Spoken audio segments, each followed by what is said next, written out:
अगर आप भी चाहते हैं कि विराट म्यूजिक का ऑडियो वीडियो सबसे पहले आप तक पहुंचे, तो हमारे चैनल को सब्सक्राइब करें और साथ में बेल आइकन को दबाना ना भूलें।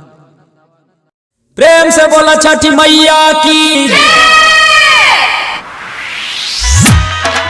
अखन अहाँ सब सुन रहल छी मदनेश्वर स्थान मदना से दुल्हन म्यूजिक की शानदार प्रस्तुति।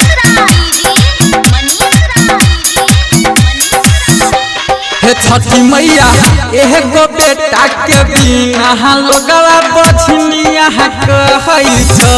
हे छठी मैया एगो बेटा के बिना लोग बछनिया कहै छ। हो बछनिया कहै छ, हे मैया बछनिया कहै छ। हे छठी मैया बेटा गोदी लालनवा लोग बछनिया कहै छ। हे छठी मैया एगो बेटा के बिना लोग बछनिया कहै छ।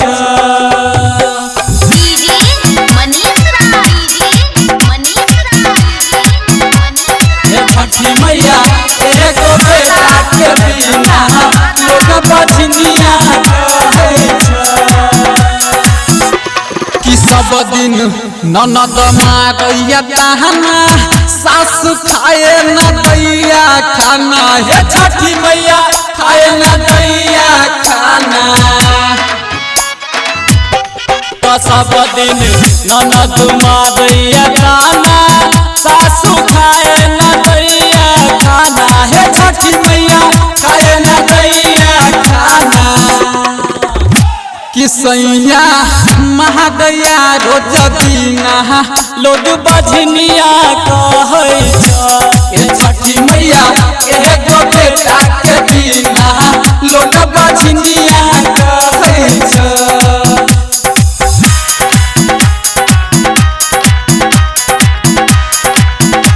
हे छठी मैया एगो बेटा के बिना लोग बछनिया कहै छ।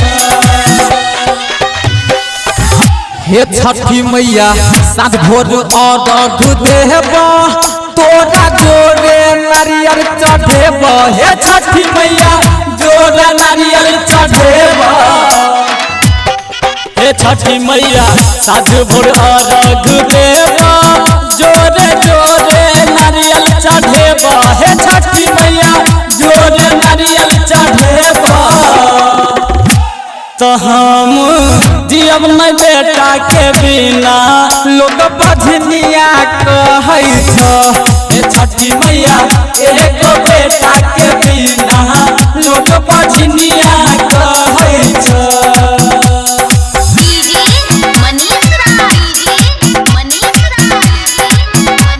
हे छठी मैया एगो बेटा के बिना लोग बछनिया कहै छ। तो राइटर सत्यम करै छ पुकार, अर्घ करियौ न माहे स्वीकार। हे छठी मैया करियौ न अर्घ स्वीकार।